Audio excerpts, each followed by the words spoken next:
Truck का छत खुला, उसमें से एक एक करके 117 ड्रोन निकले और पास मौजूद कुछ एयरबेस पर जाकर टकरा गए। नतीजा, एयरबेस पर खड़े हुए करीब 40 फाइटर जेट की तबाही।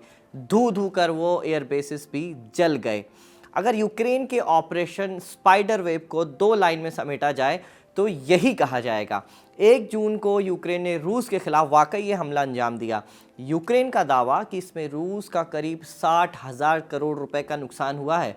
रूस ने भी हमले की बात तो कबूल ही ली है, लेकिन नुकसान कितना हुआ इसकी जानकारी नहीं दी है। यूक्रेनी दावे की माने तो रूस के 40 एयरक्राफ्ट तबाह हुए हैं।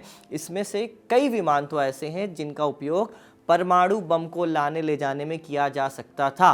3 साल लंबी चली इस जंग में रूस का ये सबसे बड़ा नुकसान बताया जा रहा है और इस हमले की तुलना पर्ल हार्बर से की जा रही है। कहा जा रहा है कि जिस तरह 1941 में जापान ने अमेरिका का समुद्री जहाज का बेड़ा तबाह किया था और युद्ध में उस समय एक निर्णायक मोड़ आया था, उसी तरह यूक्रेन के इस हमले से भी इस जंग में एक निर्णायक मोड़ आने वाला है। लेकिन लोग इस बात को भूल रहे हैं कि उसी हमले ने अमेरिका को दूसरे विश्व युद्ध में ढकेल दिया था और उसी के बाद लाखों लोगों की जान उस युद्ध में गई थी। तो आज के शो में हम जानेंगे यूक्रेन के ऑपरेशन स्पाइडर वेव की पूरी कहानी क्या है, इसकी तुलना पर्ल हार्बर से करना कितना सही है, कितना उचित है और पुतिन इन हमलों का बदला कैसे ले सकते हैं। नमस्कार, स्वीकार कीजिए साजिद का। आप खबरगांव का डेली इंटरनेशनल बुलेटिन राजदूत देख रहे हैं।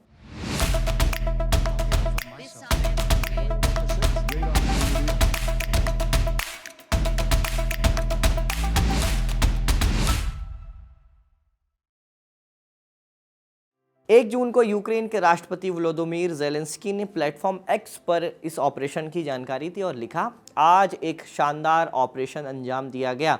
यूक्रेनी सेना ने रूस में एक सटीक और रणनीतिक हमला किया। इसमें केवल सैन्य लक्ष्यों को निशाना बनाया गया है। हमने उन उपकरणों को निशाना बनाया है जो यूक्रेन पर हमले के लिए उपयोग किए जाते हैं। इस हमले में रूस का बहुत बड़ा नुकसान हुआ है। ज़ेलेंस्की ने हमले की सबसे रोचक बात यह भी बताई कि इस हमले की तैयारी के लिए हमने जो एक टेम्परेरी ऑफिस बनाया था वो रूस की सिक्योरिटी एजेंसी FSB के हेडक्वार्टर के एकदम बगल में था। ऐसे में सवाल उठता है कि यह हमला रूस की नाक के नीचे कैसे अंजाम दिया गया। कैसे यूक्रेन की सीमा से लगभग 4,500 किलोमीटर अंदर तक 5 एयरबेस रूस के तबाह कर दिए गए। बकौल ज़ेलेंस्की इसकी तैयारी लगभग 1.5 साल से चल रही थी। इसमें यूक्रेन की सिक्योरिटी एजेंसी SBU शामिल थी। SBU के जो मुखिया हैं वासियो मैलुक शुरुआत से ही इस ऑपरेशन की देखरेख कर रहे थे, उसकी प्लानिंग कर रहे थे। वासियों ने सबसे पहले SBU के जासूसों की मदद ली और रूस के अंदर सेंध लगानी शुरू की। वहाँ के कुछ लोगों को पैसों का लालच देकर ऑपरेशन की तैयारी में शामिल किया। इसके लिए वासियों ने रूस के अंदर कुछ अड्डे भी बनाए। फिर हमले के कुछ दिन पहले जिन ड्रोन्स का इस्तेमाल हमले में किया गया, उन ड्रोन्स को ट्रक में भरकर रूस ले जाया गया। ड्रोन्स सुरक्षित रहें इसके लिए लकड़ी के लॉन्च कंटेनरों में ड्रोन्स को जमाया गया और फिर इन ट्रकों को रूस के अलग अलग एयरबेस के पास पार किया गया। फिर 1 जून को रिमोट के जरिए ट्रक की छत के दरवाजों को खोला गया। इसमें से एक एक करके 117 ड्रोन्स निकले और अलग अलग एयरबेस पर जाकर टकरा गए। रूसी मीडिया में कहा जा रहा है कि इस हमले में यूक्रेन ने FPV नामक जो ड्रोन है उसका इस्तेमाल किया है। तो सबसे पहले समझ लेते हैं कि कैसे काम करते हैं ये ड्रोन्स। FPV का मतलब होता है फर्स्ट पर्सन व्यू, यानी पहली नज़र से देखना। इन ड्रोन्स में कैमरे लगे होते हैं जिसे चलाने वाला शख्स रियल टाइम मॉनिटर करता है इन ड्रोन्स को। इसमें आमतौर पर एक ग्रेनेड या IED जैसा विस्फोटक लगाया जा सकता है। जैसे ही टारगेट दिखता है इसे लॉक कर दिया जाता है और टारगेट से टकरा दिया जाता है। इससे ये फट जाता है और मिशन कंप्लीट। अब इस ड्रोन की खासियत क्या है? ये बहुत हल्का होता है, सस्ते दामों में मिल जाता है। एक FPV ड्रोन की कीमत लगभग 1 लाख भारतीय रुपए से भी कम बताई जाती है। ये मिसाइल की तुलना में तो बहुत सस्ता होता ही है और ऊपर से यूक्रेन आजकल इन ड्रोन्स को खुद भी असेंबल कर रहा है, इसलिए इसकी कमी नहीं है। इसके अलावा रियल टाइम कंट्रोल से टारगेट पर सटीक निशाना भी बनाया जा सकता है। आत्मघाती हमला करता है ये ड्रोन, जिसकी वजह से इसे चलाने वाले के मारे जाने का खतरा नहीं होता। ऐसे 117 ड्रोन्स ने रूस के 5 एयरबेस पर हमले किए हैं। कौन कौन से एयरबेस, अब इनके नाम जान लेते हैं। एंगल्स एयरबेस, शाइकाफ्का, मोजादोक, इंगोशितिया का मिलिट्री जोन और ओरेल एयरफील्ड, ये 5 एयरबेस इसमें शामिल है जिन पर हमला हुआ है। और इन 5 एयरबेसिस में खड़े थे 120 के करीब एयरक्राफ्ट। रक्षा विशेषज्ञ सरेई कुजुन ने यूक्रेनी टीवी से कहा है कि इनमें से करीब 40 को निशाना बनाया गया है। और वो जो विशेषज्ञ हैं वो उनका ये भी कहना है कि पूरी दुनिया में आज तक ऐसा खुफिया ऑपरेशन कभी नहीं हुआ है, ये उनका दावा है। अब ये जान लेते हैं कि यूक्रेन ने किन किन रूसी एयरक्राफ्ट को तबाह करने का दावा किया है। सबसे पहला A-50, ये एक बहुत महंगा जासूसी विमान है। रूस के पास ऐसे करीब 10 विमान बताए जाते हैं। A-50 की अनुमानित कीमत लगभग $350 मिलियन यानी करीब 3000 करोड़ रुपए है भारतीय रुपयों में। दूसरा है Tu-95, इसे सोवियत यूनियन के ज़माने में बनाया गया था। 1952 में इसने पहली बार उड़ान भरी थी। इसे ख़ास तौर पर परमाणु बम को ले जाने के लिए तैयार किया गया था, लेकिन अब ये विमान क्रूज़ मिसाइल के हमले करने के लिए इस्तेमाल में लाया जाता है। कोल्ड वॉर के समय ये बिना बीच में तेल भरवाए अमेरिका तक उड़ान भर सकने वाले विमानों में से एक था। अगला है Tu-22, ये एक हाई स्पीड प्लेन है। इसका इस्तेमाल भी मिसाइल कैरी करने में होता है। ये प्लेन करीब 4000 किलोमीटर प्रति घंटा की रफ्तार से उड़ सकता है। अगला है Tu-160, ये दुनिया का सबसे बड़ा बम वर्षक विमान माना जाता है। इससे 1987 में पहली बार उड़ाया गया था। ये आज भी रूस की वायुसेना का सबसे खतरनाक विमान माना जाता है। इससे भी मिसाइल ले जाई जाती है। यूक्रेन इन रूसी एयरक्राफ्ट्स को ख़त्म करने का दावा करता है और वो इसे अब तक की रूस के ख़िलाफ़ सबसे बड़ी मिलिट्री जीत के तौर पर पेश कर रहा है। लेकिन इससे पहले भी रूस ने यूक्रेन पर 3 बड़े हमले किए हैं जिन्हें वो बहुत बड़ा बताता है। पहला, ब्लैक सी में रूस के युद्धपोत मोस्कवा को डुबाया था। दूसरा, साल 2022 में कर्च ब्रिज को यूक्रेन ने तबाह किया था। और तीसरा, उसी साल सेवास्तोपोल बंदरगाह पर उसने मिसाइल हमले किए थे। तो ये 3 हमलों को वो बहुत बड़ा चढ़ाकर यूक्रेन पेश करता था और अब ये चौथा हमला है जिसे वो अपनी मिलिट्री की बहुत बड़ी जीत बताता है। हमने जानकार से पूछा कि रूस के लिए कितना बड़ा सेटबैक है ये हमला और इसका वो बदला कैसे लेगा। रूस के लिए ये वाकई बहुत बड़ा हमला है और इसका अगर कोई इसकी तुलना की जाए तो आप ये मान सकते हैं कि 2023 में ऐसी घटना हुई थी जब उनके ब्लैक सी फ्लीट को पंगु किया गया था। और उसके बाद रशिया का नेवल फ्लीट जो है कभी इस कैपेबिलिटी में नहीं आया कि वो ब्लैक सी में ऑपरेट कर सके। और खासकर जो उनके ग्रेन्स या स्टील जो यूक्रेन के एक्सपोर्ट होते हैं उन पर भी वो अटैक नहीं कर पाया। तो ये उसकी तुलना इससे की जा सकती है। लेकिन मैं इसके साथ ये भी ऐड करूंगा कि इससे यथास्थिति में या रूसी पोजीशन में कोई फर्क नहीं पड़ता है। क्योंकि अगर आप देखें तो पाएंगे कि रूस इस समय काफी बढ़त बना चुका है यूक्रेन के भूमि पर और खासकर सूमी रीजन पर, जो पिछले महीने करीब 450 स्क्वायर किलोमीटर की बढ़त प्राप्त कर ली है। तो रूस को एक मनोवैज्ञानिक तौर पे तो धक्का जरूर लगा है और रूसी ये मानने लगे हैं कि रूस भी उतना ही वल्नरेबल है जितना यूक्रेन को उन्होंने वल्नरेबल किया है। और रूस की जो अंतर्राष्ट्रीय छवि थी कि वो उन स्ट्रैटेजिक बॉम्बर से जिनको यूक्रेन ने कथित तौर पे बर्बाद किया है, उसको लेकर भी कई सारे सवाल उठने लगे हैं। क्योंकि इससे जो रूस स्ट्रैटेजिक बॉम्बिंग करता था और उसने यूक्रेन पे पहले भी किया है, और खासकर उसके जो ओरिशेंको मिसाइल्स हैं उनको जो भेजने की कैपेबिलिटी थी जो और काफी यूनिक थी, जो 10 गुना साउंड की स्पीड से ज्यादा के स्पीड से वो मिसाइल चलती थी। तो उनको भेजने में दिक्कत होगी, उनको उनका प्रक्षेपण करने में दिक्कत होगी।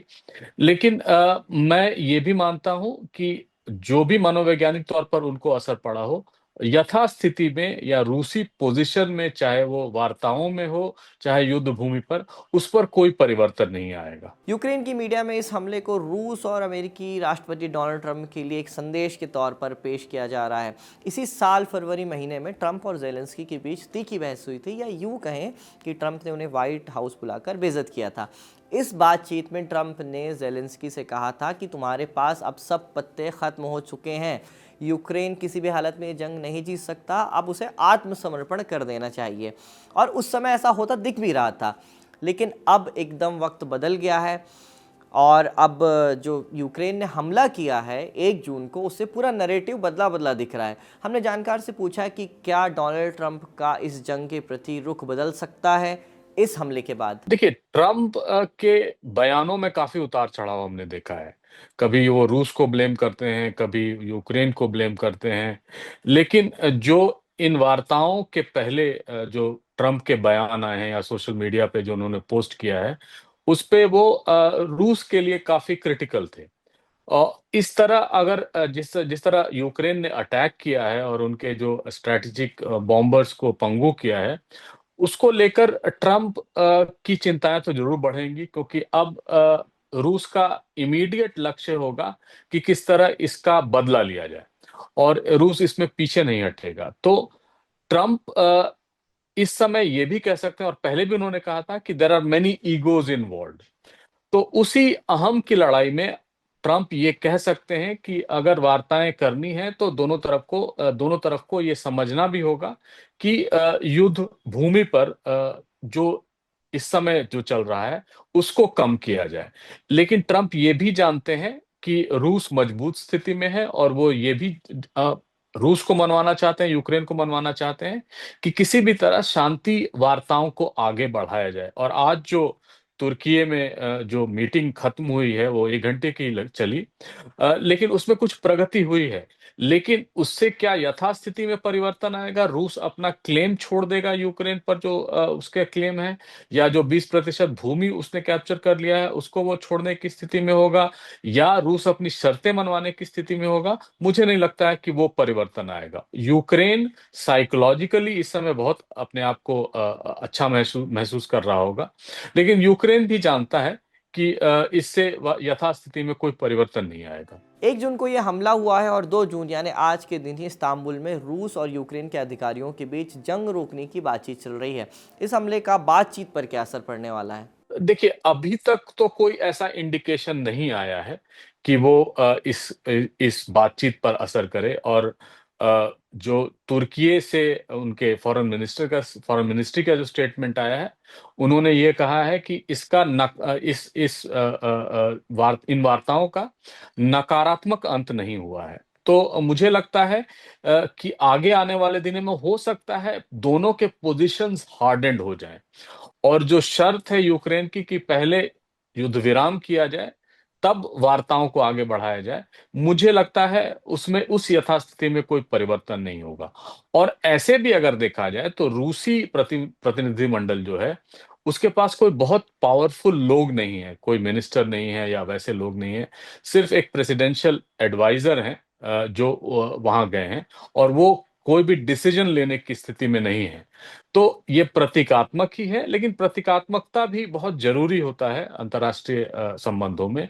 कम से कम ये दोनों आमने-सामने बैठकर बात करने के लिए तैयार हो गए हैं, यही एक बहुत बड़ा अचीवमेंट है और मुझे लगता है थोड़े दिन के लिए, 1 आध महीने के लिए रुक सकता है वार्ताएँ और पोज़ीशंस देखा जा सकता है और इस बीच मैं ये भी जानता हूँ कि रूस इसका बदला लेगा और वो किस तरह से लेगा, क्या लेगा, वो तो आने वाला वक़्त ही बताएगा। लेकिन रूस इसका प्रतीकात्मकता के तौर पर ही कुछ इसका इसका बदला ज़रूर लेगा। जैसा हमने पहले बताया कि रूसी एयरबेस पर हमले की पटकथा लगभग 1.5 साल से लिखी जा रही थी, लेकिन इसे अंजाम देने का फैसला अभी बहुत सटीक साबित होता है। पिछले 2 हफ्तों में रूस और यूक्रेन की जंग बहुत एस्केलेट हुई है। 25 मई को रूस ने दावा किया था कि यूक्रेन ने व्लादिमीर पुतिन की हत्या की कोशिश की है। उसने ड्रोन से पुतिन के हेलीकॉप्टर पर हमला करने की कोशिश की है, लेकिन रूस ने यह हमला नाकाम कर दिया। फिर 28 मई को रूस ने इसके बदले में यूक्रेन पर ड्रोन से हमला किया, जिसमें 13 लोगों के मारे जाने की खबर आई। इस हमले पर डोनाल्ड ट्रंप का भी रिएक्शन आया। उन्होंने पुतिन को क्रेजी कहकर संबोधित किया था और पुतिन और ट्रंप के बीच उस वक्त जुबानी जंग छिड़ गई थी। इस पर हमने राजदूत के एक एपिसोड में विस्तार से बात की। आप देखना चाहते हैं तो लिंक आपको डिस्क्रिप्शन में मिल जाएगा। बहरहाल 1 जून को जो हमला हुआ है, कई मीडिया आउटलेट्स में इस हमले की तुलना 1941 के पर्ल हार्बर से की जा रही है। दिसंबर 1941 को जापान ने अचानक अमेरिका के पर्ल हार्बर हवाई द्वीप पर हमला कर दिया था। यहाँ अमेरिका के नौसैनिक अड्डे मौजूद थे उस वक्त। यह हमला बिना किसी चेतावनी के किया गया था। जापान चाहता था कि वो अमेरिका की प्रशांत महासागर में मौजूद जो नौसेना है उसको कमज़ोर कर दे, जिससे एशिया में बिना रुकावट वो अब विस्तार कर सके आसानी से। इस हमले में करीब 2500 अमेरिकी सैनिक मारे गए थे। 8 युद्धपोतों में से 4 डूब गए थे और बाकी बुरी तरह क्षतिग्रस्त हुए थे और करीब 300 से ज़्यादा अमेरिका के विमान नष्ट हो गए थे। इसके बाद अमेरिका ने अगले ही दिन यानी 8 दिसंबर 1941 को जापान के खिलाफ युद्ध की घोषणा कर दी। कुछ दिनों में जर्मनी और इटली भी इस युद्ध में शामिल हो गए और इस तरह अमेरिका दूसरे विश्व युद्ध में पूरी तरह शामिल हो गया था। हमने जानकार से पूछा कि यूक्रेन के इस हमले की तुलना पर्ल हार्बर से करना कितना सही है। इस हमले की तुलना पर्ल हार्बर से नहीं की जा सकती है, क्योंकि पर्ल हार्बर एक सरप्राइज अटैक था उस समय जब यूनाइटेड स्टेट्स 1941 में इस युद्ध के लिए तैयार नहीं था। तो और वो टेकन अबैक था, वो मान रहा था कि अब वो ट्रूमैन डॉक्ट्रिन की तरह, मॉनरो डॉक्ट्रिन की तरह अब वो इस युद्ध में पार्टिसिपेट नहीं करेगा। और उसके बाद हमने देखा कि यूनाइटेड स्टेट्स द्वितीय विश्व युद्ध में यूरोप के साथ हो गया था। ऐसी कोई स्थिति नहीं, ऐसे अटैक यूक्रेन पहले भी कर चुका है। 2-3 इंसिडेंट्स में बता दूं। पहला जो मैंने पहले भी मेंशन किया था कि उसने यूक्रेन ने ड्रोन से और मिसाइलों से इनके ब्लैक सी नेवल फ्लीट को पंगु किया था। दूसरा, उन्होंने कुर्स्क को कैप्चर किया था। और तीसरा, जो क्रेमलिन पे एक बड़ा डेयरिंग अटैक था, जो क्रेमलिन के सेंट्रल मास्ट जो है उसका, उस पर अटैक किया था। तो ऐसे अटैक हुए हैं। पर्ल हार्बर से इसकी तुलना करना थोड़ी अतिशयोक्ति होगी, लेकिन ये तो है कि एक मनोवैज्ञानिक तौर पर यूक्रेन को बढ़त मिली है, और मनोवैज्ञानिक तौर पर ही और अंतर्राष्ट्रीय छवि के आधार पर भी रूस को काफी हानि होगी इस पर। ये चैप्टर यहीं तक। आप कुछ बोनस खबर जान लेते हैं। पहली खबर बांग्लादेश से है। पूर्व प्रधानमंत्री शेख हसीना के खिलाफ बांग्लादेशी ट्रिब्यूनल में चार्जशीट दायर कर दी गई है। उन पर अगस्त 2024 में प्रदर्शनकारियों की हत्या करवाने का आरोप लगाया गया है। बांग्लादेश के अखबार द डेली स्टार्स के मुताबिक शेख हसीना पर 5 गंभीर आरोप तय किए गए हैं। पहला, हत्या और हत्या की कोशिश यानी विरोध करने वालों की जान लेने का आदेश देने का आरोप उन पर लगाया गया है। दूसरा, हिंसा को उकसाने, समर्थन देने और रोकने में नाकाम रहने का आरोप। तीसरा, हेलीकॉप्टर, ड्रोन और घातक हथियारों से छात्रों पर हमले करवाने का आरोप। चौथा, छात्र नेता अबू सईद की हत्या का भी जिक्र इस केस में मिलता है, जो रंगपुर की बेगम रुकैया यूनिवर्सिटी के पास मारे गए थे। और पांचवा, भड़काऊ बयानबाजी। हसीना पर आरोप है कि उन्होंने भड़काऊ बयान दिए हैं और पुलिस को हिंसा के आदेश भी दिए हैं। इसके अलावा एक और अपडेट है बांग्लादेश से, वो ये कि सुप्रीम कोर्ट ने हाल ही में देश की सबसे बड़ी इस्लामिक राजनीतिक पार्टी जमाते इस्लामी पर लगे बैन को हटा दिया है। इस फैसले के बाद पार्टी को फिर से चुनाव आयोग में रजिस्टर भी कर दिया गया है। अभी पार्टी बांग्लादेश में आगामी चुनाव में आसानी से हिस्सा ले सकेगी। शेख हसीना की सरकार के दौरान इस पार्टी पर प्रतिबंध लगाया गया था।